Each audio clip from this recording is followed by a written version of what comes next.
I think I'm playing chess, I see a king, I'm at his neck. I'm 3 steps ahead of every move, now that's a check. Yes, they wanna know my secret, it's because I never slept. All my nightmares of me at 40, life's a wreck. See my dad, he in debt. All right, we're here. All the cameras are on?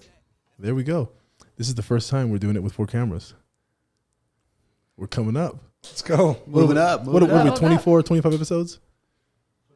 25 episodes. 25. We got to get a camera on Daniel. That'll be a good one. We can see what he's doing and talk shit to him. Yeah. All right. What is up, everybody? It's your boy, Fernando Petty, right here. UVO Podcast in our the new UVO studio. We got a white tabletop now. Lighting is on point. Today we are joined, well, number one, we're joined with Alan Kantarovich, my co-host, and Bobby and Philly Garcia from the Estate Project. You guys weren't expecting that, huh? Yeah. Do it again. Let me get another one. Yeah. No, we were expecting that. There were people following us in when we were coming in. Oh, yeah, you're right. The camera. There we go. Too many. Paparazzi. Yeah. No, this is cool. I'm happy to have you guys because this is like the 20th attempt. Philly always drops his nuts before he comes in. Man, listen, I was telling Alan, I just overbooked my day. So Yeah. I don't keep a schedule, which is horrible on my end. And so I don't intentionally dog you out. Don't intentionally drop your nuts. We booked that like 24 hours before ahead of time. Yeah. No, I'm talking about your house. No, start with your house. That Start with too. the house. He's like, hey, are you coming? I'm like, man. Oh yeah, listen, I forgot about Alan. Yeah. No, that was a real episode. We had to take my daughter. She had strep. No, this is cool. I'm excited about this for 2 reasons. Number one, you guys are doing amazing. Obviously, crushing it in real estate right now. You guys are fucking killing it on your. I love the vlogs. There's a lot of education there. You guys are just putting your whole life out there, which is pretty cool. Your whole business. The other one is I tried to do something like this with Philly years ago at the first studio I built. What was it, like 7-8 years ago? Yeah, a long time ago downtown. Yeah, a long time ago. And I'll tell you the reason why. It had nothing to do with real estate. Because I think back then you were more focused on your other business, which is the door-to-door stuff. All right, it was all direct sales. Yeah, so. all direct sales. But the reason why is because we know a lot of the same people. We go back years and years and years. And I've always known Philly to be a hustler. Entrepreneur, grinding, killing it. But he's always hung out with, well, maybe family and friends, people we've known and grown up with, who are not doing so well. Yeah. Right? And it never affected Philly. He's like the exception when they say, oh, you hang out with the 5 people that you hang out with, they're the 4 people. If they're losers, you'll be the 5th loser. Yeah. It never affects Philly. He's very unique because he has friends that are billionaires. I'm going to get you a little closer to the mic, okay? Okay. That's better? Okay. So he has friends that are billionaires. Yeah. And he has friends that are borrowing money to buy groceries. Yeah. Literally, they're calling at the same time. And he doesn't change at all. Yeah. He's completely the same person with the billionaire as he is the guy that needs to get bailed out of jail. Yeah. So Yeah, he can't he's be really good at influenced. that. Yeah, he can. He can't be influenced. Hey, I love that. this is though. what I Yeah. do. When people call me, I literally just put them on. The same pair of glasses. Same pair. I'm like, What are those, Gucci's? I mean, Oh, those are play bands. What the hell is play band?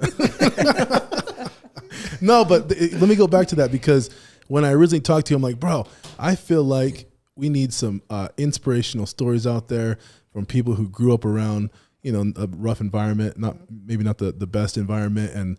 And Philly was one of the people who came up from nothing and really made a difference, in his life and people around him. So I was like, man, I want to get his story out there. On the first podcast, I wanted to do it, right? We never got it done. On this one, I was like, he better show up. 20 times later, he's here. So We got him here. We got him here. I'm though. here. Yeah, We're in but the we building. go back. Even me and Bobby, I've known Bobby forever too, and so I'm like, man, I wanna get these guys' story out there and share. Number one, how you got into real estate, and then just kind of you guys' whole story. When you first came up. So before we start, tell us a little bit about the Estate Project and what you guys do. So the Estate Project kind of organically came together. And this will all go through our story, but basically we started doing our first flip, because we had done so many of our own personal houses. And so we did it and we just thought, why not? Like, let's just try it. We had a great opportunity and we were able to go in there and create this transformation of a flip. And so once we did one and we had a really good experience, we're like, well, let's do another one. And so the Estate Project came together where there's lots of parts of the project, but bigger picture, we want to be able to educate and explain every lesson that we've learned, because we've learned every one the hard way. And then that's the umbrella, and then there's things that fall under the estate project. So the estate project's the umbrella. Then have my license, so I'm an agent. So I'm the estate agent on Instagram. Come follow me. And then we have a staging. We have a lot of subs. So sometimes we'll go into a house, and it won't be our project, but we'll maybe do like a consultation and get our subs over there to do some work. And then the next kind of part of this is we want to do a university or provide some education and some information for someone that wants to start flips. So there's a lot that goes into it, but we love the idea of just the estate project because so many things can fall into that. Yeah. And you said it earlier. You said, we're trying to, how can we, how can we inspire some people? And the thing for me was, obviously, I was like, well, we can make a bunch of money on this flip. Yeah. And then Bobby, props to her, she brought me down to level head and was like, look, there has to be a purpose. Money is the byproduct to your success, but let's do it for a bigger purpose to help someone out. Yeah. And then as we started getting involved in that and really doing it to help people out, like stuff just started falling in, in order. And it's been a lot of work, but helping people to get to that point, was something like I didn't even understand. Well, Bobby had to show it to me. That's key. I feel like a lot of people get caught up in the money portion. Way too many people. That happens in the industry of real estate, contractor, et cetera, you name it. Mm-hmm. Too many people focus on, hey, how much money can I make? For sure. Yeah. That will only get you so far. I feel like you need to focus on the client. Figure out exactly what they're looking for, what their needs are. How can you help them? Mm-hmm. Because those are the people that are going to refer you to their mom, their dad, their friends, their family, to every single person they know, because you actually went above and beyond and took care of them. Yeah. I have a whole perspective on the money thing. It's really easy to get caught up in the money. I look at money as energy, and it's whatever you put into it. But I replace that with experience, what energy I leave people with, what value I brought to a certain situation. Mm-hmm. In our flips, I always go in with an intention. Our very first one, I remember thinking, some family is going to bring their newborn baby here, or they're going to raise their kids in this house. And a lot of thought goes into that, because that's important to me, that we are able to provide a foundation for a family. So, and then as far as the money, it's like, that's coming, that's going to come. And we've had $0 in the bank, and we've had a lot of money in the bank. How much money? Just kidding. A lot. Say that. I know. But Philly showed me. We're still the same person. Yeah. I mean, we get a big fat check with a lot of zeros on it. We go to bed the same every night. We don't feel any different. And really that for us, that means that there's no end. It's never going to end. There's not a number. We're not chasing a number. It's really experience, a legacy, experiences for other people and ourselves. And the biggest thing for me is it started kind of with showing my kids, I have 3 daughters, what we're capable of, or what can happen, what's possible. So with our first flip, I'm like, well, Dad and I are going to work on this project, and it kind of grew into this thing. But I want them to believe that anything's possible. Whatever they put their mind to, they can create. And now it's kind of even more than that. People that we work with, people that don't know us, people that see what we're doing and are inspired. And I think that's the bigger motivation for me, especially, is showing people what's possible. We didn't come from a big sum of money, and we have our high school education. So we've kind of made a choice to live the best life we can. And high school, I was a college dropout. Yeah, okay. Come on. You were a college athlete, weren't you? Yeah. Yeah, I played college baseball sometimes. Why do I feel like everybody we get on the podcast is typically a college dropout? College or high school, yeah. Yeah. No, college was good for me. Phil has a PhD. Yeah. Get out of here. No. Yeah, I do. Player haters degree? Yeah. No, paper and hose daily.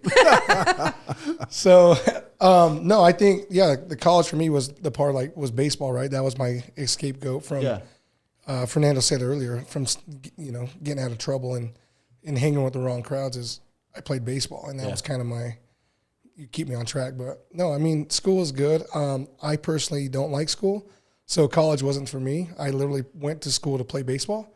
And then I realized, I'm like, man, I'm going to make what? If I get drafted and become pro, you got to go through single A, double A, triple A. I'm going to make what, $1,800 a month? Like, what's that going to pay for? That's all you make? Yeah, I mean, I'm 5'9", man. You know, Oh, shit. There's dudes 6'3", throwing 90, 95 miles an hour. And so for me, it was just a reality check. It's like, you know, I'm not going to become a pro baseball player. Maybe I could have, but there was better avenues of making money, and then started surrounding myself with people and getting into, you know, the business. I got to say something about that, because when we met at Dunkin' Donuts, remember that? When? We met at Dunkin' Donuts outside my podcast studio years ago, right? Yeah. And I was like, bro, talk to me about, no, I was just talking to you. And then you said something that I thought was hilarious. And I'm going to say it on here because I don't care. Yeah. Right? I don't care. Billy said this, you got to hang out with white boys. He said that. No, but it made sense to me, not in like a racial thing, no. Right. But where we come from, you know, we came from the hood. We came from a lot of people. And in the hood, where we were with, it was mostly gangbangers, Mexicans, you know, the hood. And when he said that, it made a lot of sense, because he was doing that. He put himself in a different environment where you were surrounded by door-to-door salespeople who were hustling, Right. you know, Sure. and stuff. And that's what you meant. But I thought about that, and I was like, you know, he's right. And again, not about the race thing, but he was right, because I saw the people I know the people he hung out with before, and I met the people he hangs out with now, and I do think they had an impact on you. No, it was, and a good impact both ways. I look at it both ways. And, you know, in hindsight, you could say, look, you can help change people, you know, in just your actions and what you're doing. And so I went through my whole life, you know, because I was on both sides of the spectrum, was playing college baseball. So I hung out with the white boys. And then I was on the opposite end of the spectrum. I was hustling. I was out, you know, grinding, trying to make money any way I can, flipping cars, flipping this, flipping that. And not to degrade him, it was like, I learned a lot from both sides. Exactly. Yep. And you know, hopefully I've influenced people along the way, which I have. A lot of people have said, hey man, you know, you've given us insight to what, like, there's more opportunity. Exactly. Because it is true, you know, Urban Meyer says it best, you are who you roll with. Yep. And if you're chilling with people who are bums, who aren't making money, that's what you're doing. Yeah. If you're, I mean, here, look at what you guys have created. You guys have made some movement over the last 2 years. Oh, yeah. And think about when you first started, man, you were ugly as hell in that picture too, when I first saw. I'll be honest. fat and ugly. Not just fat. Put that one up in the podcast. No, but Yeah, I'll be right. honest. No, Yeah, put that right. one up. Most of you Yeah, guys right. look like Cheech and Chong, but the real messed up version. But no, I'm just saying, you guys have created a culture and something that you guys done over the last 2 years where, I mean, look where you're sitting now. You know, you're leading by example. And so look at where you started and where you've become, you know, and how far you've come and bringing a lot of people around with you. And so I looked at, it's the same way, you know, as I started getting bigger developments, bigger business opportunities, like I'm trying to reach to the top with big dudes. Yeah. I'm trying to pick their brain, but no matter how much, you know, I surround myself with those dudes, like I don't degrade anyone else, whether they don't have money or they're stuck in the hood or they're in their poverty, dude. I'm trying to do the same opportunity. And I have people work with me all the time, trying to give them, you know, endless opportunity. Like, hey, let me inspire you. Let me teach you how to make money. Let me show you easy ways of making money. Because as fast as I want to make $100 million deal, dude, I like making $100 deal too. Yep. It's that satisfaction. Oh yeah, I got a story about that. Hold on, this is fucking hilarious. This is hilarious, and you're right about that. And and I'm gonna reaffirm that right now, because we were doing that flip over there in Sugar House, and we're like, what do we do with these ugly ass doors? Now wait, hold on, this fucking guy, right? What do we do with these ugly ass doors? Put on you and I KSL. threw it in the dumpster. Yeah. Yeah. Billy goes and puts them on KSL, takes them out of the dumpster. What'd you make on those I doors? sold for $200. The dude It was a So good looking excited. door. I was excited. Yeah. They were nice doors. Dude, they were genuinely good looking mean that. doors. Yeah. They were in the I trash. at that time, I didn't want to deal with it. We had way too much. We Yeah. began building the team and everything. This is just about a year ago. Yeah. No, we were hopping in that dumpster too. I think all night we couldn't find a door frame to match that door frame that yeah, was destroyed. we were there. And I go over there and we're like pulling pieces out of the dumpster and gluing them together and putting screws and putting mud, and we end up like rebuilding this whole door frame out of like That was our 100-year-old door, like pieces of wood. Yeah, 1923. So yeah, 100-year-old hole. Yeah, that was our first time doing a flip together. Yeah, And that was your last. hilarious. Yeah, and definitely the last Probably. one. You know, now, for I'm sure. good at selling them. When Yeah. it comes down to it, I'll find them all day long. But that's not my area of expertise. You know what I mean? Like, That's No, for sure. You do, right? You know, I bought So- my home right now, like in Sugar House, and I called you. I'm like, hey, Philly, I need help. No, and I think- Contractors, et cetera. And then here's where it comes down to is I surround myself with the people who are doing that. We knew nothing about flipping. So we like this is the truth. And I learned a lot. I was picking dudes up from Home Depot. And I was doing picked that this too. dude up. Yeah. I picked the dude up. He worked for us for a long time. And that dude, and again, goes back to not judging anyone, whether you're a bum, you're homeless, you don't have any money, or you're a multimillionaire, or this big contractor. Is I treated the dude with the same respect. This guy taught me a lot about flipping homes, and and so this guy, I was thankful for him because I didn't know anything. I was just literally brand new. We knew how to paint, hang, do this, that. YouTube. Yeah. But at the end of the day, we started somewhere, but we learned a lot in the first 2 or 3 houses that we did. And just like anyone else, a lot of people say, well, what are you doing? How are you doing it? It's more than money. Yeah. Everyone has money. Everyone has $20,000, $30,000 to invest.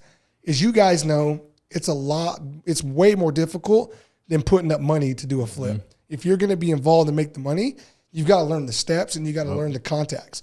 And you have to have 3 dudes for 3 contacts for every contractor. Yeah, because you're going to have plumbers who don't show up, electricians, everything.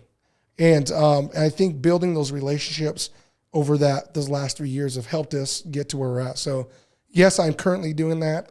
I've had opportunities to actually be part of some big developments by hustling and getting connected with people. And again, thankfully I have Bobby, because Bobby kind of is the glue between everything. Yeah, she kind is. of level-headed. That's how we got you in the podcast today. I hit up Bobby and was like, hey, no, please. She made it happen. Make his ass come today. Make him come By the way, today. talking about big developments too, I don't know if Kyle Zach has reached out to you yet, because they have a really, really good development going on Chicago Street.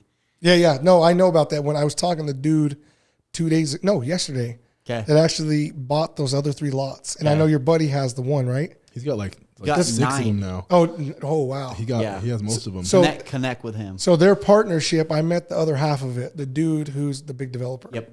So I met him, and how I met him was just being nosy. So that's what I call it. People always ask, how do you get the deals? Everyone's always asking us, how you guys getting all these deals? We want off-market deals. Yep. And I'm like, dude, I call it being nosy. That's it. Talk to people, hustling. Yeah, that's where it's at. Which eventually you create relationships with these people. It starts with you asking questions and wanting to know. And then the next thing you know, they're calling us for their other house, or Phil's their best friend and they're talking about random stuff that has nothing to do with real estate. But he just goes and makes friends, and he does not care. He'll walk into someone's backyard. He'll go into their front yard. Like, he'll just knock on the door, and people just want to be his friend. It's the whole door-to-door stuff. It is. Yeah. And honestly, I feel like the one thing about Philly, I feel like he's very likable. That was the one thing, because I met you back at the Browning flip about a year ago. And for whatever reason, I'm like, I like them. There's certain people there that you meet. I mean, there's certain people that you meet, you're like, oh, man, I couldn't really stand being around them for whatever the reason may be. The energy might have been off, or whatever the reason may be. But I feel like with Philly, with you as well, I feel like we just kind of clicked. We hit it off. Yeah, sure. I felt welcomed, and vice versa too. It felt good. Yeah. Like the energy was on point. He has the best energy, and I work really, really hard to have good energy, like a daily routine where he just wakes up and he's like, the flip is switched, and he is like that way all day long. Super even keel, not too high, not too low, but always just really super good energy. And it works for him. I think his ADD has something to do with it too, because he gets a lot done. That's a superpower. It is a superpower. It really is. I can recall 12 years ago, we were in your living room, and I was watching you. We were watching a football game or something, and you were in the kitchen, I think, with the kids, and Philly was on the couch on the phone, talking to somebody at the same time, texting at the same time, watching the game, at the same time talking to me and talking to you. And I look at you and I said, how the hell do you put up with this guy? Oh, I know. Yeah. And you're like, it takes a lot to get to get used true, to this guy. It does. But I'm like, it's that ADD. He can talk to 5 different people at the same time. It works for him. He's found a way to make it work for him.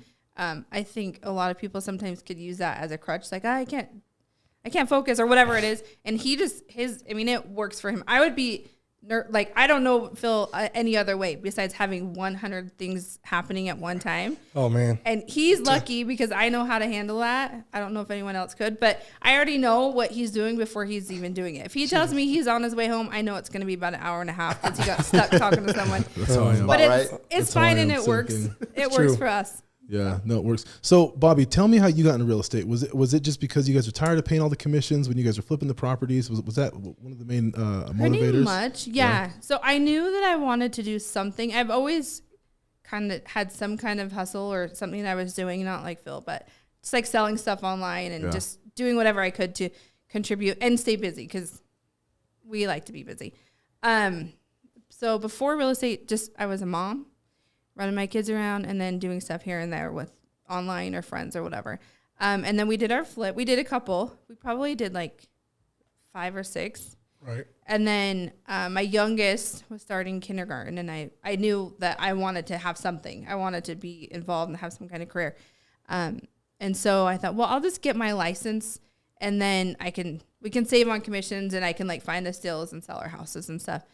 And once I decided like I'm gonna get my license, I don't know how long it took you guys, but I knocked it out in what, 3 weeks? 3 weeks, start to finish. Yeah, I was like, okay, Yeah. I'm gonna do it. Like She was like you. She was at it like a crack addict on yep, this. I locked the door. I'm like, don't bug me. Yep, I that's how gotta it get was. this handled. Yep. And then really it kind of all just evolved. Turns out I really, really like it. I love helping people. I love homes and design and all of that. So if I didn't love it, I wouldn't do it because I don't do anything that I don't enjoy. It's just, that's my thing. Period. Yeah. She's very dialed. She will not do it. Oh, I know. She don't care about money.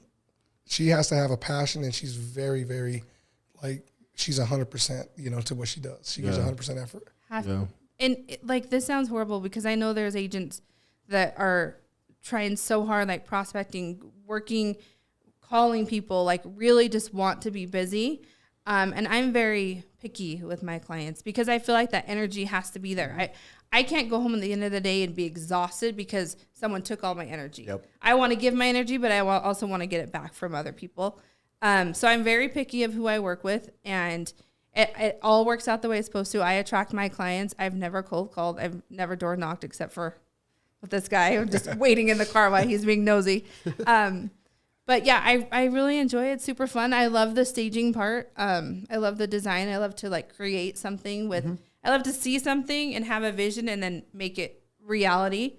So yeah, real estate's been super interesting. And I didn't think once I started that I would care about the numbers, but it turns out I'm pretty competitive and really just within myself. But that's kind of a push for me. And that's something new I didn't know that I even cared about. So I've also evolved and grown within myself. So until I like don't love it, I'll probably just do it forever. Yeah. Well, as many years as I've done the work in direct sales and working for Vivint, I told she would always say, "You're so competitive. Everything's this, everything's that."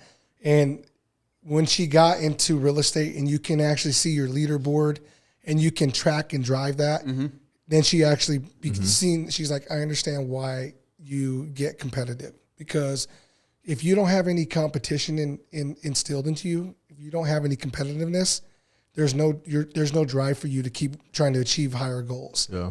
And so I was telling him, like, competition's good, Yeah, It's honestly, good. like we have a whiteboard here at the office with every agent up there and the amount of deals that they've done for the quarter and to a year to date as well. So that way they can look at each other and go, "Hey, I want to beat him or I want to beat her." And it's not like all about, "Hey, I just want to win. Yeah. No, it's about how much can I push myself? What are Exactly. what are they doing differently that's getting them, 3, then 4 transactions a month, and then 5 transactions a month? What are they doing differently versus the person who's getting maybe 1 or 2 a month?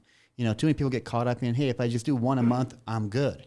That's not a whole lot. No. People can do that in like a month or 2 all day long. Yeah. So I feel like competition is good. That's why I Competition breeds success, baby. I Bingo. mean, that's the one thing we learn in door to door. Like, there's a reason why those are the dogs of the dogs, is you're around some dogs, and that's it. Well, it forces you to level up, 100%. and going back to it, like, Whether you're not competitive or not, like, I'm telling you right now, the sheep will get weeded out quick.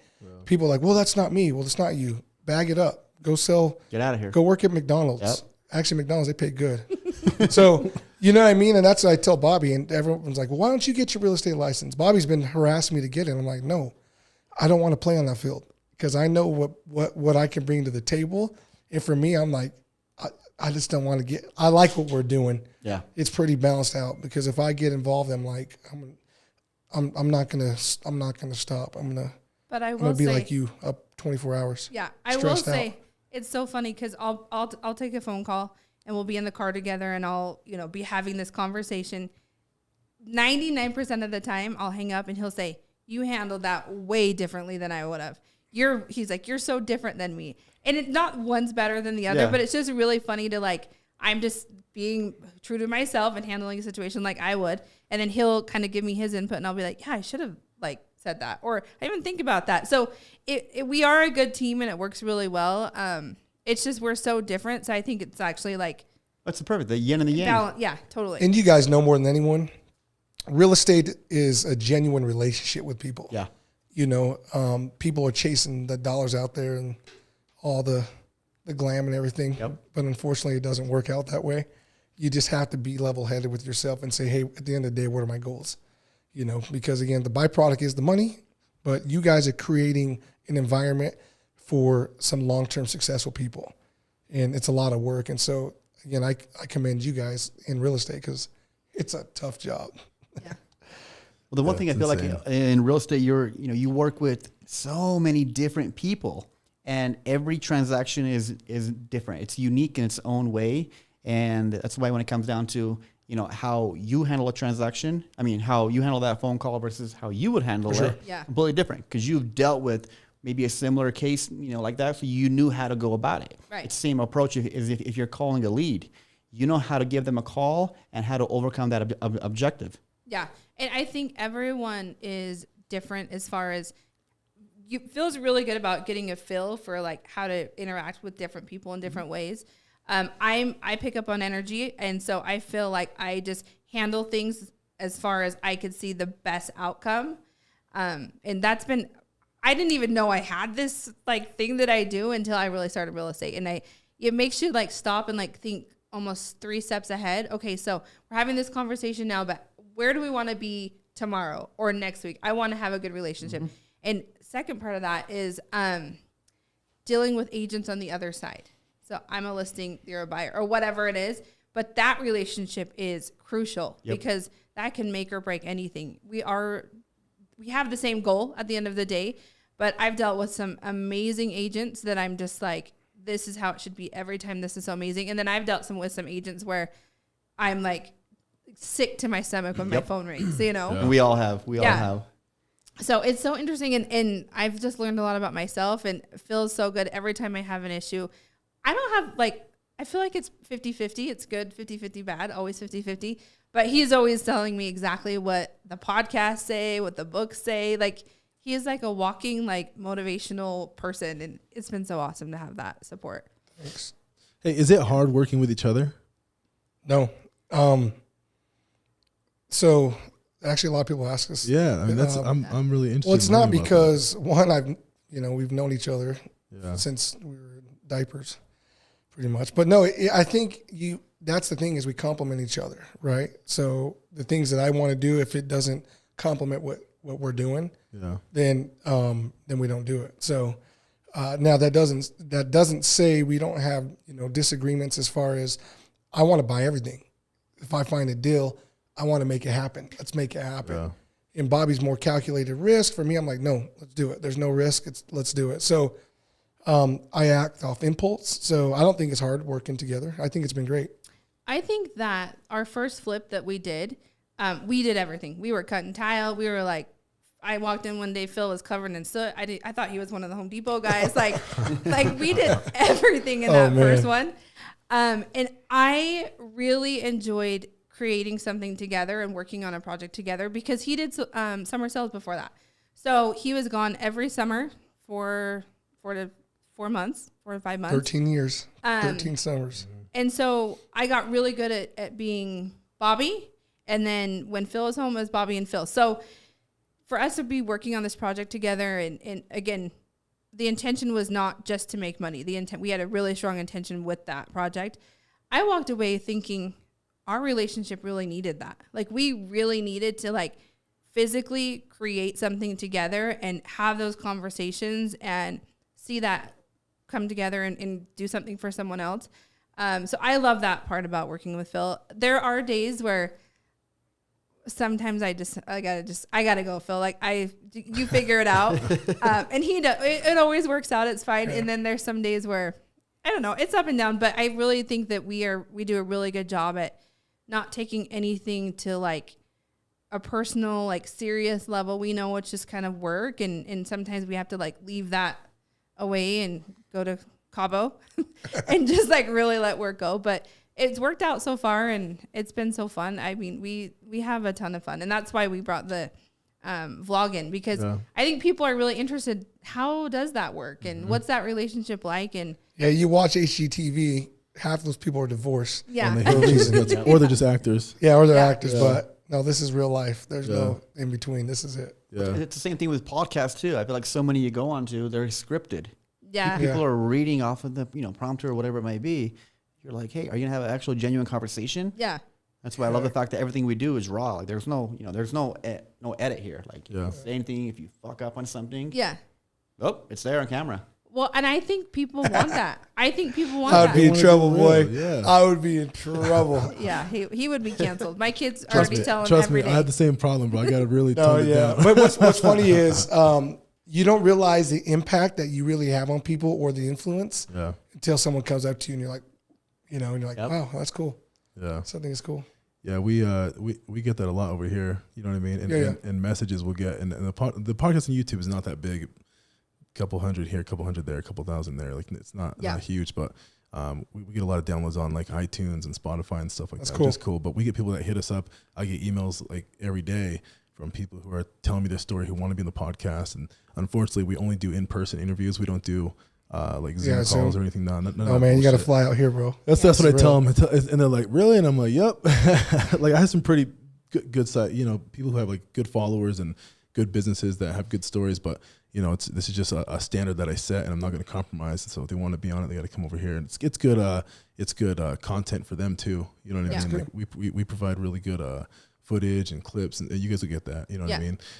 But that's just something that I won't compromise. But they tell me, oh my, you talked about this, or you had a guest talked about that, or they'll reach out to our guests, and our guests will hit us up and be like, dude, this guy hit me up from here, and they're like, they got inspired by my story, or they want me to help them or something. So don't call me. I'm not a contractor. Yeah, I don't do contractual work.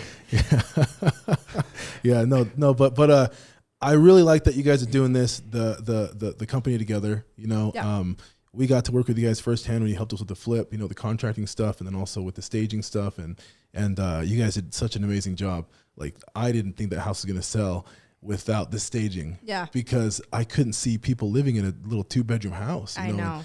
And then you put that stuff in there, and I'm like, oh damn, this is a nice house. Yeah, like, changes. It changed everything. So I mean, what kind of impact has it had on your business? Because you started real estate like a couple years ago, about 2 years ago, and you're a top producing agent, and you do really well. And so adding the staging services to your listings, has it helped that much? Oh, I think 100%.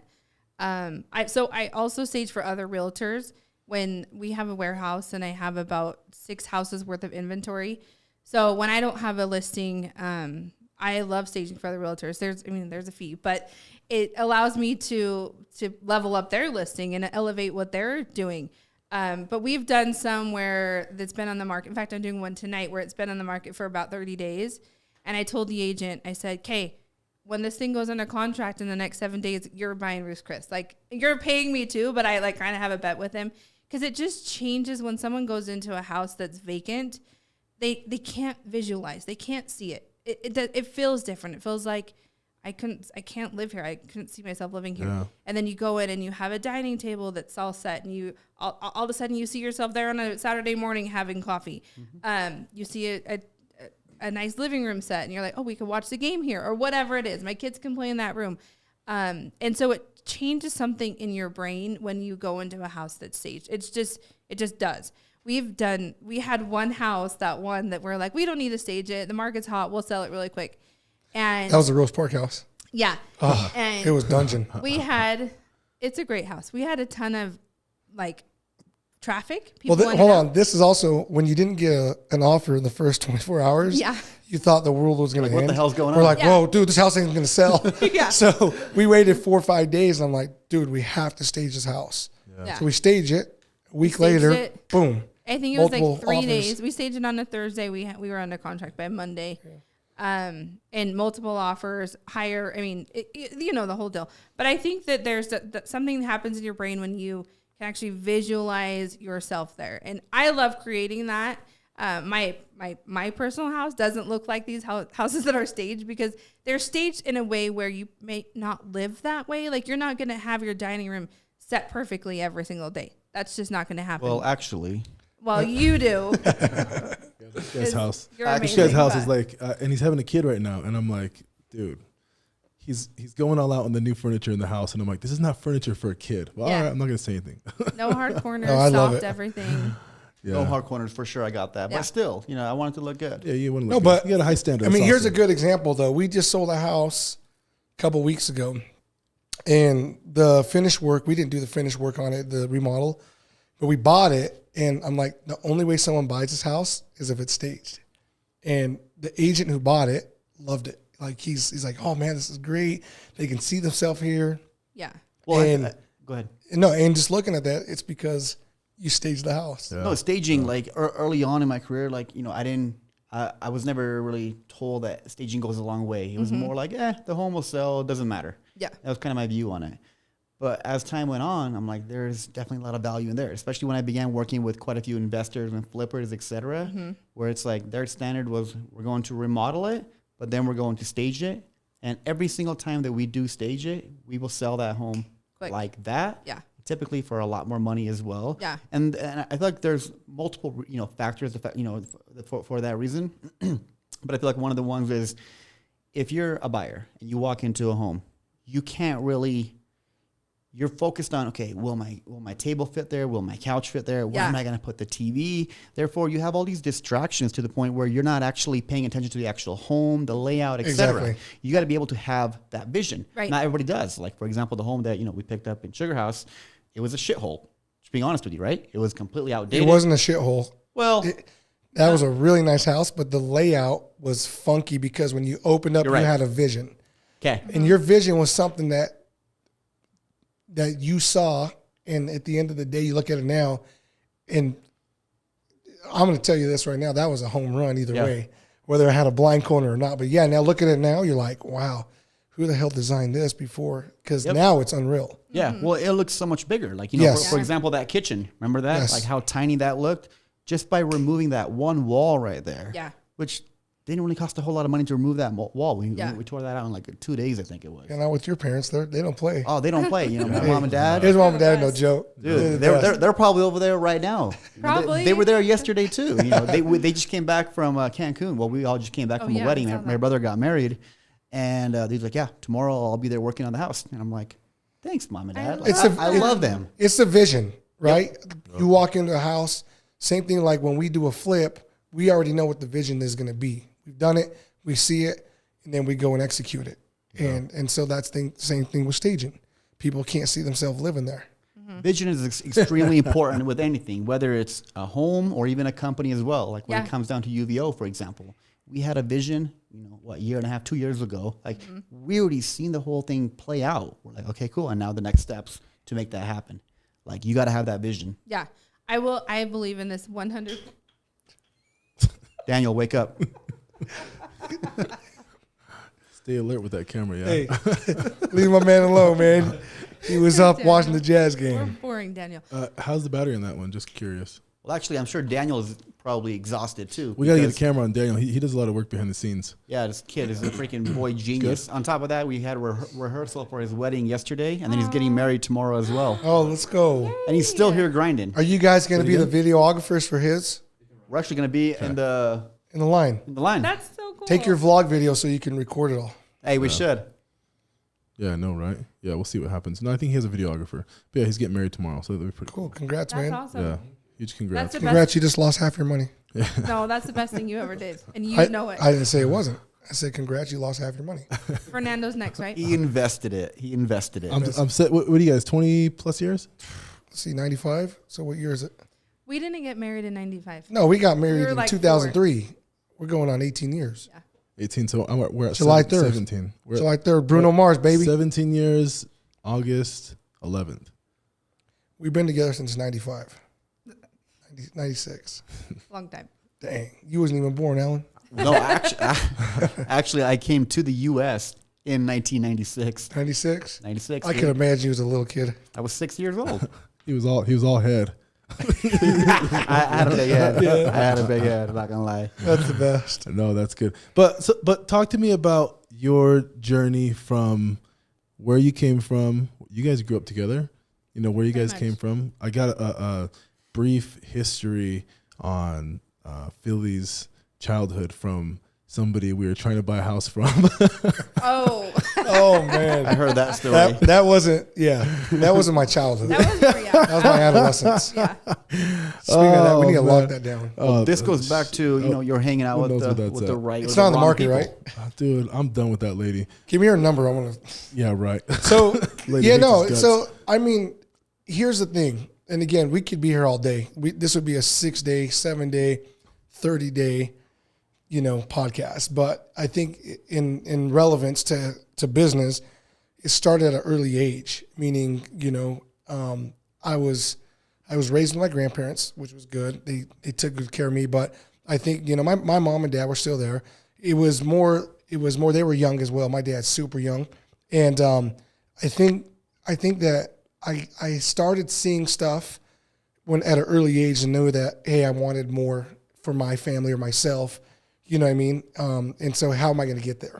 And so baseball was my first, love for, getting out of trouble. And that's how I stayed out of trouble, was playing baseball. And then obviously having Bobby and being married to Bobby, she was like the grounded I needed to be. She was like, hey, the enforcer. She basically guided me through it. And, when you're young, you don't care. You just you don't take people's advice. You want to learn the hard way. Yeah. And so we've always been in business. I've always sold cars, flipped cars, done this, whatever, anything to make money. I was selling candy at 12 years old, like out of a van, Malik and Mohammed, pick up all these junior high kids, take us up to the east side and sell these 50-cent candies for $2 or $5 and give us $30 at the end of the night. So I think that's where it started, is like I started having this business sense of like, I want money and I want to have stuff and I don't want to ever have to ask anyone for anything. And then as you start to get older, you start to see that there's opportunity. Working the 9 to 5 is great. I don't knock anyone for working 9 to 5, but I was trying to get there quicker. And in order to get there quicker, I had to connect the dots quicker, in business. And so it started with, that journey, and then playing into, getting into the door-to-door industry, which I'm thankful for. I So- feel like you skipped a huge part. No, I did. I'm just talking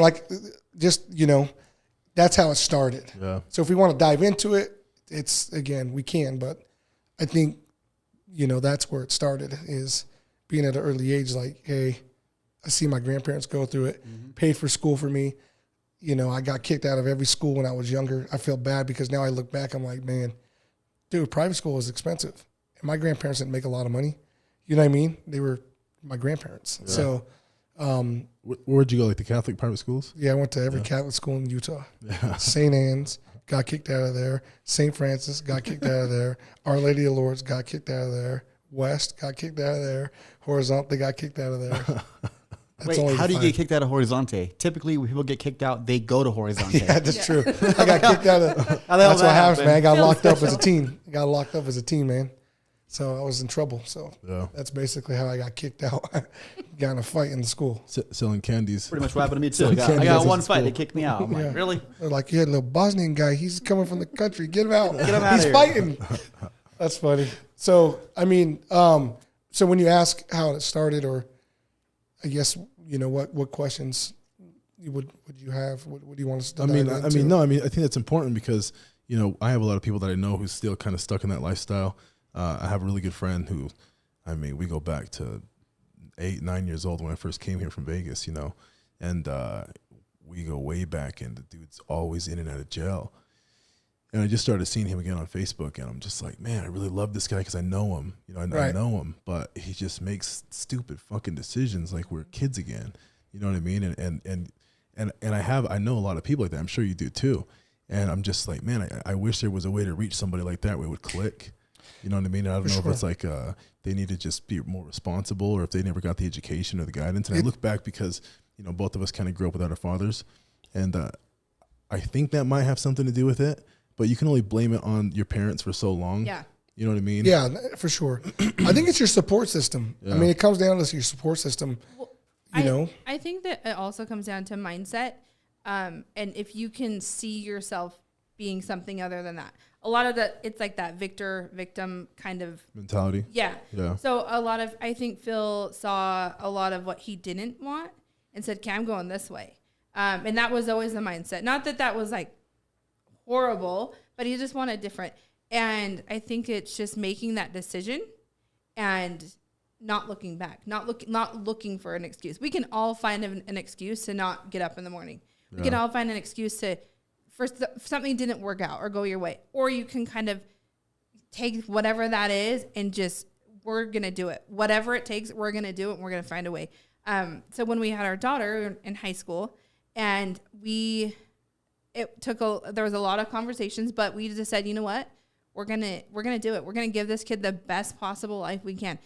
No one believed in us. No one thought it would happen. Everyone was like, Phil was literally in juvie, and they're like, it's locked up. Yeah, they're like, Bobby, Locked up. They won't let me out. what are you doing? You're 17 years old. The boyfriend's in jail. Like, there's no way this is going to work. Like, come on. So we just kind of made that decision that we were going to work towards that. And it was it was really hard. It's been hard. It's never easy. There's a lot of really, really hard times, but we never gave up. We always knew kind of where we wanted to be and which direction we were going in. And yeah. So I heard this quote the other day when I was listening to this motivational thing on YouTube, right? And it hit me because it made a lot of sense. For me, I've known this, but I look at some of our agents and people that we know, people who are trying to teach and inspire and educate, you know, to do better. And it hit me, and I shared it with our group the other day. And I was thinking about it, and right now you reminded me of that, because what you're saying is exactly what it says. And the quote goes something like this. I don't want to butcher it. It's the universe responds to those who refuse to be denied. And I'm like, that's so true. Mm-hmm. You know, like what you said is a perfect example. Like, you know, you were in jail or whatever you're doing. You know, you had a baby, you're a teenage mother, and everyone was like, you're not going to make it. Right. Yeah. But I beat the odds a lot. And that's what I talk about. I mean, there's many people that thought, you know, we would fail. And don't you love that? Yeah. No, and so, I love it. I love it. No, it is. I got so many of those. Yeah. No, Yes. It's that. I love that too. And like, I love people that look at me in this light, because then I'm like, oh, I am doing something. Someone's saying something. Yeah. It has nothing to do with them. They're talking about and then you, they want to come work right. for you after. Oh man, listen, I'm telling you, it's, and again, it started from, you know, back then, but I look at it now, and I said I beat the odds. Yep. So for me, it's, when you ask that question, it's about having a roadmap. Yeah. If you don't have a roadmap, you don't know where you're going. Yeah, you got no trajectory. That's it. And I look at dudes who, I mean, my brother's the perfect example. My brother John, you know, in and out, getting locked up. That dude has more skilled attributes about business and work ethic. That dude will outwork 90% of the people I've ever worked with. Yeah. He's dialed.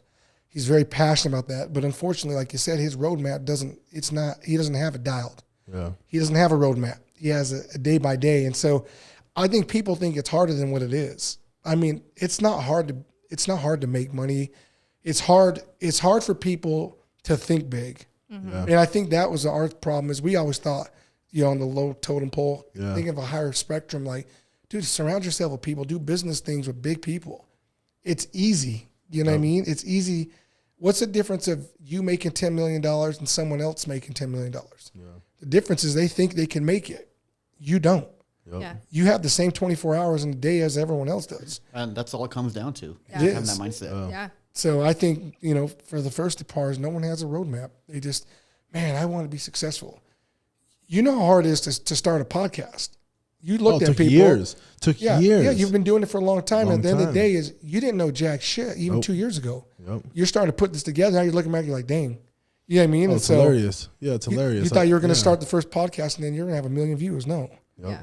And so I'm saying by the time you get there, this looks like all easy. It's not easy. Yeah. You had a roadmap. You got there. So I think that's the thing is, we had a vision and then we went to execute it. People forget to execute it. Yep. Like, that's like me with working out. Like I'm stuck in this rut, but I know I need to get there, but you just need to execute. Yep. You know what I mean? And that's part of the job. So Well, that right there, right where you said that, that's a perfect example of the bet I made with one of the agents on the team actually a few days ago. We made a bet that we would hold each other accountable, that we'd make sure to call each other for this whole week, Monday through Friday. We'd make sure to call, because, we go to the gym at 6 in the morning, so I'm up at 5:30, gym 6. So we made a bet, hey, we got to make sure to hold each other accountable, because I'm used to working out in the nighttime, but I want to work out in the morning, so I made that shift, right? You make that shift, you commit to it, like I'm going to do it. So anyway, long story short, we held each other accountable. We made a $100 bet a day to hold each other accountable to be up at 6 a.m. Monday morning, he texts me right on time. Hey, I'm awake. I'm going to the gym. Perfect. Come Tuesday, text him at 6, nothing. Oh no. 6:10, nothing. That didn't last. 6:20, nothing. I'm going for my run. I'm like, hey, I call him. I'm like, hey, where the hell you at? He's like, oh, bro, I just woke up. I'm like, I don't care. You owe me $100. Yep. Another day. Wednesday comes around. Morning, same thing. 6 a.m., nothing. And I'm like, perfect. I made $200 in 2 days and I didn't even do anything. But, when it comes down to the money, am I going to take it? Yes, I will. And the only reason why I'm going to take teach it them is a lesson, man. teach them a lesson. Accountability. Yeah. But so my question on that is, how amazing do you feel because you did what you said you were going to do? Yep. Oh, I feel damn There's good. no amount of money that can bring that like good feeling to you. Yep. For me, it was like, I am not going to let this young kid wake up in the morning, show me up, go to the gym, come to the office before me. Hell no. Yeah. But really had nothing to do with him. Uh-huh. All you. All me. And all you showing yourself what you can do if you just make the decision to do it. Yep. Just commit to something and do it. So do it. And that's with everyone. A lot of people play victim, right? She said victor or victim. And a lot of people are victims. I have more excuses than anyone to say why I shouldn't be successful or I should be on, in jail or in prison. And at the end of the day, it's like, if you're going to give yourself an excuse, like we all have excuses. Yeah. Don't play victim, Yeah. and that's it. It's like too many people get caught up in that. Like, hey, I don't speak the language, or I'm not tall enough, or am I, Like, I don't drive a Lambo. I don't drive. I'm not skinny. I don't have gray hair. I can't wear a suit. They got white teeth. I don't got teeth. I'm missing one on the side. I can't fit this. could My play car that broke vi- down. you could play Your that car broke victim. down? Good. Jump on the bus. Exactly. I was taking the bus in 2nd grade. I could get anywhere on the bus. Yo, I was taking the bus. I swear I was like 5 years old in Vegas. Yeah. The CAT transport system, the transit system. I knew all those routes. Like 5 years old. It was me and my brother, 5 and 7, I know. just all over It's Vegas. true. You know what I mean? That's what gave you gray hair. You're so damn stressed out. That really is. Yup. That's 5 years probably old. what it great. was. 5 years old, stressed out as hell. That's probably what is a wig? I think, Oh. who told me that? I think it was Daniel's girlfriend. Yeah.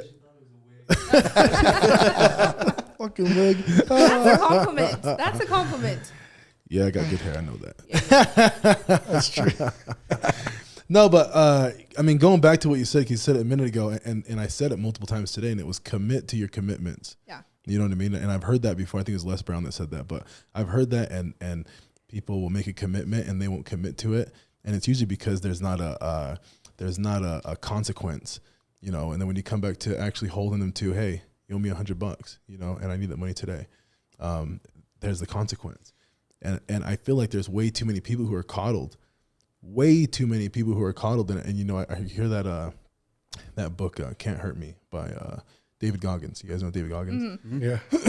And he talks about that. The Like, machine. and even if you're someone who, and it might not be your fault, your mom might have taken care of your whole life. It is what it is. But I had this mentality back in the day when, because we grew up without a lot of money.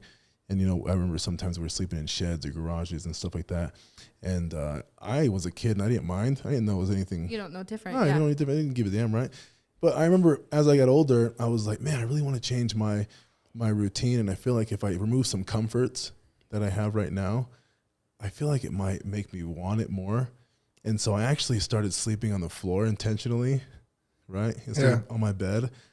I fucking hated it. So I got up earlier because I didn't want to be there, right? And it actually made me, it made me stronger. And I feel like there's too many people who have that comfort, regardless if they're going to work hard or not. They're going to go home to a hot plate. They're going to get their mommy and daddy to tuck them in at night. Yeah. You know what I mean?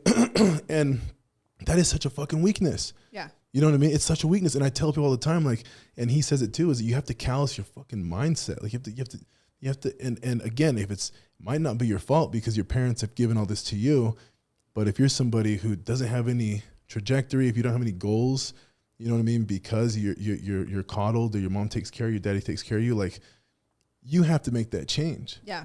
Otherwise, when they're gone, who the fuck's going to take care of you? That's true. Yeah. You know what I mean? That's so funny because our parenting style is very different. Not like very different than anyone else. We're on the same page on that one. But I think it's really hard because when you're in a position where you can give your kids whatever it is they want, it's tough because you don't want that. You don't want them to be like, oh, mom will write the check, or, you know, whatever it is.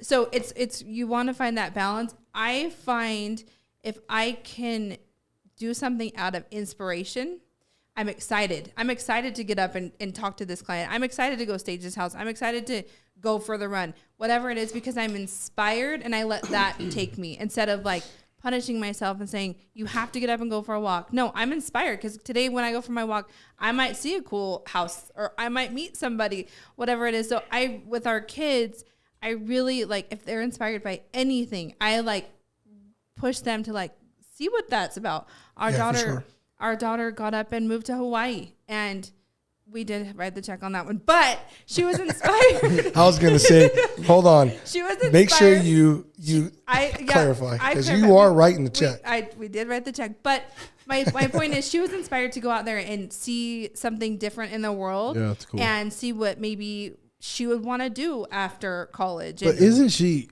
really doing good in what she puts her mind to? I mean, this Absolutely. girl's like, I mean, Yeah, she'll be 21 next week, and she's amazing. She's made some pretty good achievements. All of our kids are awesome. Yeah, they're great. I don't know how they came I'm not from surprised. us. I'm not surprised. Come on now. No, from her. Yeah, but my point is what you're saying, to see what you don't want, or get yourself out of a situation because of the consequences.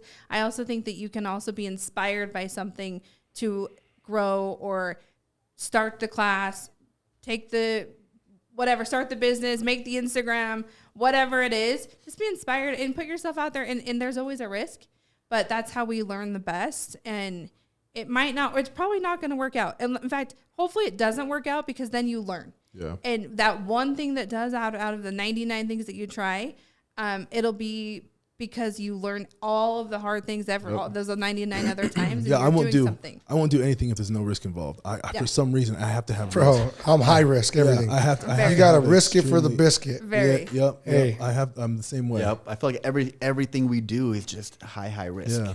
Yeah. It's that mentality though. Like, if I quit right now, I fail everything. So it's that mentality. That's why you're here. You cut everything off. Like, no, failure is not an option. Yeah. It's like, I will be dead before I fail. I will not give up. Like, people are afraid to fail. People don't want to get involved because they don't want to fail. Yep. Had a dude tell me one day, he was like, I want to get involved. I want to do this. I want to do that, but I don't want to lose no money. I said, that's your first problem. First problem is you're scared to lose money. Second part, you said something to me that I would never go in business with you. Yeah. Like, you're afraid to take a risk, because you would have said, I'm willing to lose it all if we can't do it. You know what I mean? That's the mentality. No one wants to be like, I want the highest reward and no risk. You know, I'll tell you this one thing. The deals that I've done where I lost the most money, I learned the most. For sure. And I appreciate the most. You know why? Go watch this podcast. I'll send it to you with Pitbull. Oh, Pitbull's the best. Pitbull is lights out. Yeah, he said, there's no losing, just learning. Yeah. Yeah, it's true. Dude, he's such a good speaker too. I've watched him twice. I think it was in California for the Tony Robbins event. Yeah. Oh my God. Oh yeah, that's what it was. It was on that one. Yeah. It was on that podcast. Dude, he's lights out. He has so many good one-liners. Yeah, he does. So good. That's how I got her. I had a lot of one-liners. That's all you need. One-liners. Take your shot. Now I got 100. Yeah, more than one liner now. I have 5 bank accounts. Damn. But going back to what Bobby, what you were talking about, I have to do this. I had somebody, and this actually just dawned on me right now, is I had a mentor of mine tell me, I don't know, maybe 4 or 5 years ago, is I get to change it to, I have to wake up in the morning to, I get to, I get one more day on this earth to be able to live my life and help those around me. I get to. That's Change great. Just that shift right there. I've had so many conversations with myself when I'm like, okay, I could go into this situation thinking, shit, this is going to suck. I'm going to get my ass kicked. Like, this is hard.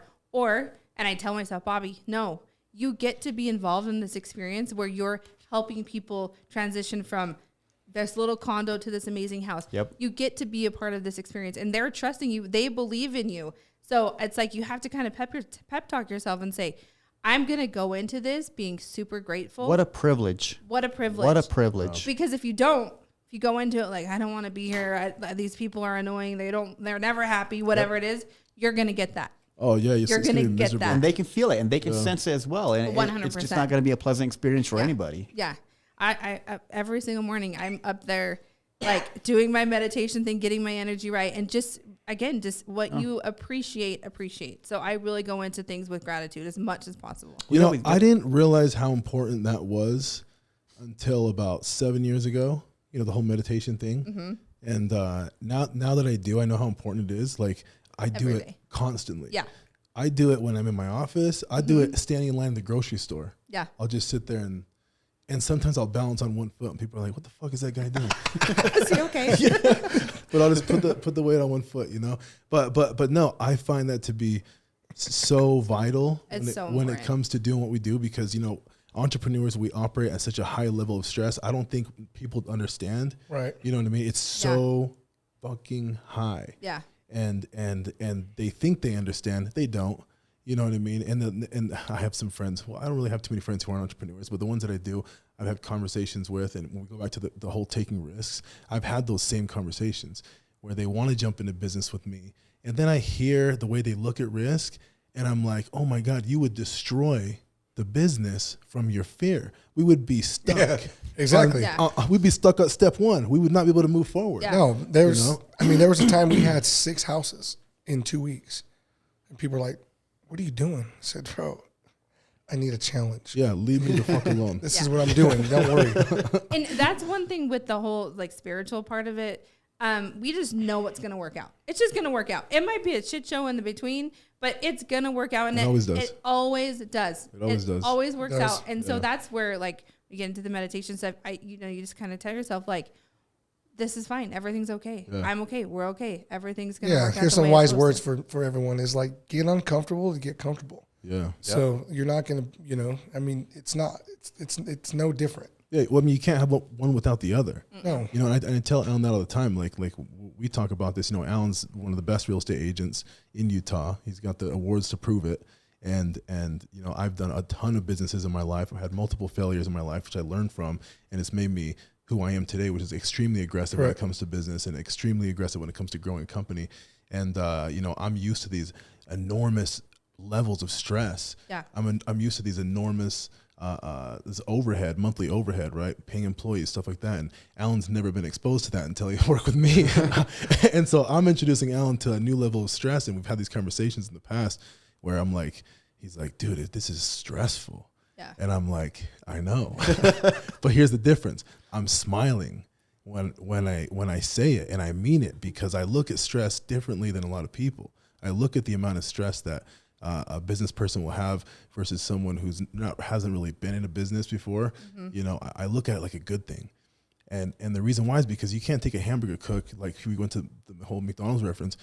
You can't take a hamburger cook and put him in the CEO position the next day. They'll blow their brains out because the amount of stress they're not used to. So there's levels to this shit, and you have to callous your mind with these levels of stress. Yeah. And because I've been through it in the past, and I've had those days where I have a mental breakdown, right? I've had them before, and they're fucking crazy. You've had them before. You know, you shared a panic attack experience. Oh man, with me. yeah. You know what it's a whole different level. It just adds up, and eventually you're like, oh my God, am I having a heart attack? You know what I mean? Oh, bro, I'm like hyperventilating. don't know what to do. Checking your pulse. No, but it's true. People don't understand that level of stress. No. And once you get to that level, this is the only way for you to get to the next one. To the next one. You have to learn, and you have to learn to accept it and be okay with it. And I mean, I've done it, and I fucking love it. And it's addicting when you get there. And when you don't have that stress, you're like, what the fuck is going on? Something is going that's on. me. You're talking about Phil. Yeah, you're talking about. I don't know. He It's the gets truth. himself in these situations that are so unnecessary, but he thrives. I love and it. I'm like, how are you aren't you freaking out? What's happening? You know, and he's really good under pressure. He handles the stress well, and it's what pushes him to keep going. I'm like Kobe in the fourth quarter. Yeah. Give me the ball. No, but great under pressure. Alan knows this. You know, we go back and forth. You know, and people see the car, and then they see the business, and they see the posting and the party and all this good stuff, and the growth, and they see it. They can actually see it, right? And Alan and I, we don't have any debt. This is all operational cash. We're using it from the business. You know. And that's what I love about our company is that the agents can see where the money is going. It's not going to Lambo. The money is going into the marketing. The money is going into the branding. It's going into the agents. It's going into them, right? It's going into their environment. And we do that, and we're not making a ton of cash right now. Everything we get, we're pushing it back. And it's strategic right now to get us ahead of all these other companies and teams that are out there. I think you guys have done such a great job on that. I know, I mean, there's a lot of people that have a lot of opinions. That really doesn't matter. But I do think you guys have been so good about thinking outside the box. I think a lot of people want to do something or have this great They don't idea. have the fucking balls. But they don't do it. Being real. They True. don't, they don't have the do nuts. it. And, they don't have the nuts. I've been inspired to, I think you told me, like, you got to get on the camera. Like, no one wants to turn their camera on and talk to it. No one's good at it. Takes balls. Yes, it's It so does. hard. But I think that You make it look easy.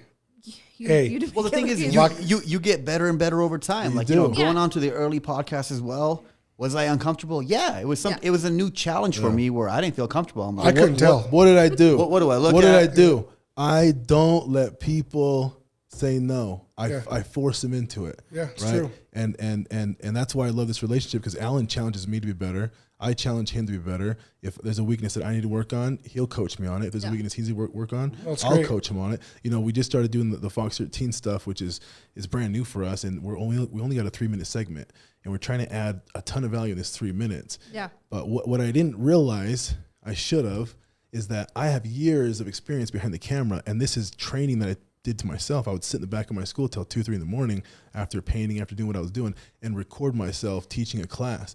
I would literally stand on my stage, and I would take magazine covers of people, and I would tape them to the chairs, and I would talk. Oh my gosh. Right, I put the work in. Right. Yeah. I remember that whole thing, dude. And like, you didn't ever take me for that person, or I didn't take you for that person of being scared to talk in front of people. And when you told me that, I was like, when you hired the whole coaching and all this, and I'm like, Fernando? But that's why. No, I know, and It's you tell the me work. this, but you did the behind the scenes that no one saw. Yeah. No one. And I'm laughing to myself because I know what you were doing behind it, and I didn't even know that. So I'm laughing, but that's cool. Yeah, bro. And so we start filming for the segment. 3-minute segment took 3 days to do. Yeah. 5,000 clips later, Yeah. right? And I got a clip. It's so hilarious, right? And I'll show you guys after. But I'm like, oh my God, like these guys haven't done this yet. Yeah. And I have to do my part and coach them on this and show them how to do it because it's different when the camera turns on. And it's not in this style because right now we're just talking and having a conversation. Right.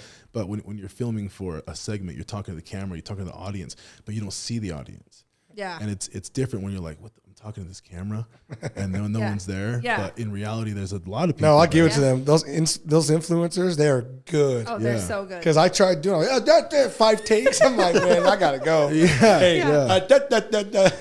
Yeah. He gets so mad. Even like to take a picture and be like, okay, we're gonna record like, this. no. It's like one and done. So it's raw, it's real. Like he doesn't. I don't play games. I don't filters. I don't do that. So all you fake ass Instagram people doing your filters and that, I don't do that. I do filters. I'm just saying, I don't do that. Yeah. My daughter's like, you need to start editing your pictures. I'm like, no, man, this is me. It's Yeah, what you yeah, do. yeah. I like that. Hey, you know what though? Yeah, you can That's exactly what the hell I'm talking about. Yeah.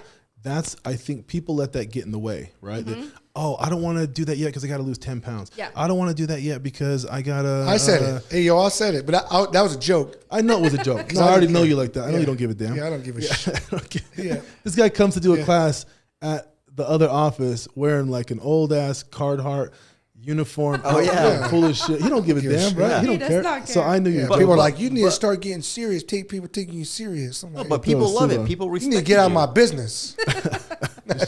Show me your bank account. But you are, business. but you are you at the end of the day. It doesn't matter. 100%. Yeah. Yeah. Like she said, whether you're a billionaire or someone who off the street, treats Yeah. it the same. So You know, but the reason why I brought that up about these guys, because they're putting themselves out there, and it does take balls. Yeah. And I don't know who you're talking about when you say people have opinions. I don't care. Doesn't And guess matter, what? yeah. I love it. You know why? Because they're thinking of me. Yeah. And here's the funny thing: I've only been in real estate for 23 months. Look at my license, 23 months. Look at what I've done in 23 months. Yeah. Right?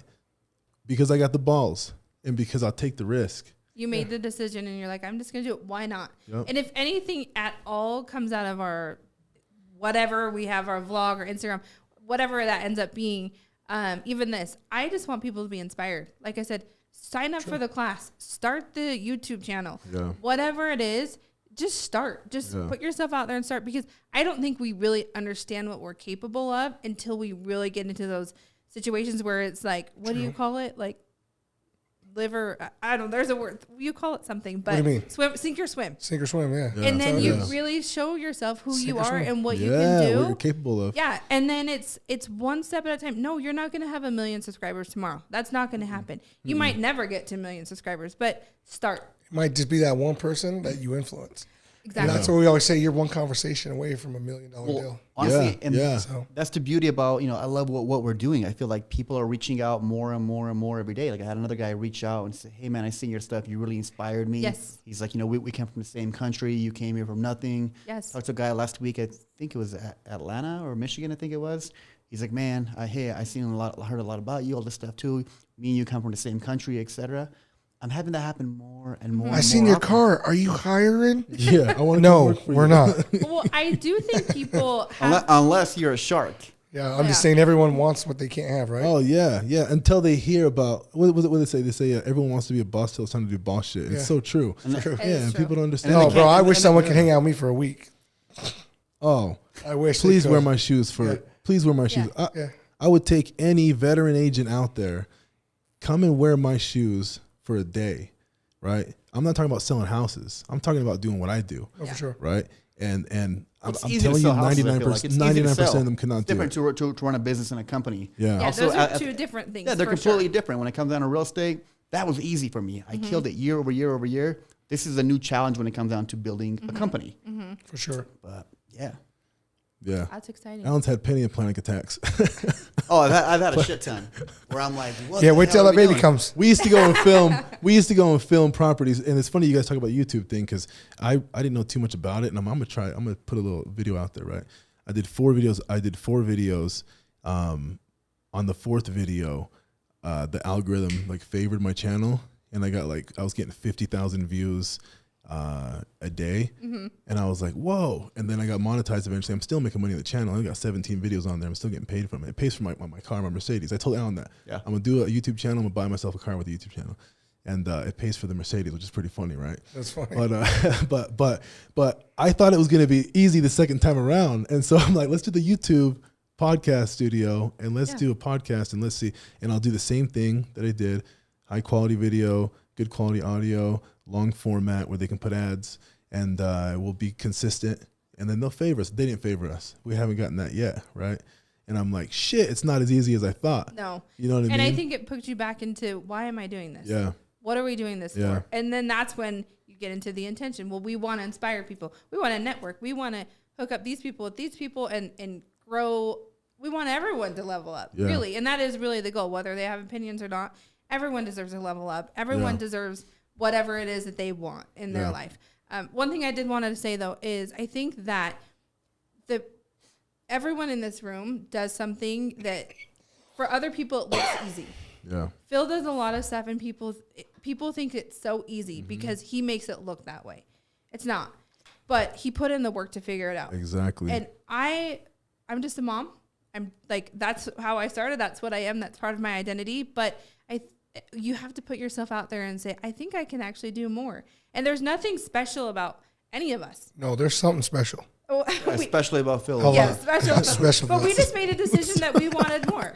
and to He's think outside the special. box and stop caring what people are Yeah. thinking and all of these things. It's like, we're just people. We're just figuring it out. We don't have all the answers, but we're trying. And that's really the difference. That Effort, is baby. The Some 100% little bit of, difference. put a little That's bit of what it effort. is. That's what it is. I'm so happy you guys came out today. You know, I hope people took some lessons and stuff from you guys' story and what you guys are doing right now. I mean, you guys are doing some big deals. I know you mentioned a minute ago that, and I've heard you say this, that you're one conversation away from $1 million deal, and you've actually done that, Yep. right? And I you was guys able shared to do that. it. I'm like, damn, Yeah. I got to start talking to more people. Yeah. You know, True. but it's true, and I hope somebody, you know, people out there learn something from this, and that you guys start offering you guys are gonna be doing like a university type of program, aren't you guys? We're still creating it. Like I said, the estate project is the umbrella, but we will start diving into more of that sooner. Yeah, because you guys are doing the filming right now, and you're getting your name out there, and Yep. hopefully this can help. Yeah. We'll definitely chop some clips up for you guys to help you guys out. And we got to go get some dinner again. That was Cool. a good. That was a good place. No, it's Carmine's? fire. What was it Fire. called? That was Carmine's. Carmine's. That place is pretty damn. I got good. a better spot for us. Well, let's go. Let's plan on going here in the next couple It weeks. took a little too long, though. I'm not gonna lie to you. yeah, that Yeah, it waitress, was only she didn't 2.5 like hours us. later. Oh, that waitress hated Philly. And then me. Remember that comment I made? Oh, she was pissed. That was hilarious. We're gonna go there again, and I want that waitress again because that She food doesn't was want good. us.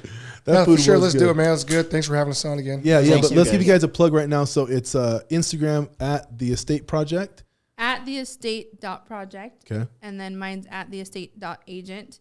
Or you can find Phil Garcia or Bobby Garcia. But yeah. Yeah. Feel the flipper coming soon, baby. Nah, You guys have a website yet for the no? just Okay. We're just like, Instagram. We're just riding it. Like it's Instagram, gonna work yeah. out the way it does. Yeah. We don't even like have time to check our email, let alone Yeah. build a website. So Yeah. we're busy, but it's happening. Awesome. Yeah. Well, thank you so much for being here. You guys are doing amazing. Let's definitely grab some dinner. Alan, thanks for being here. Of course. Thank you guys for watching. Tune in next week, and we'll see you later. Later.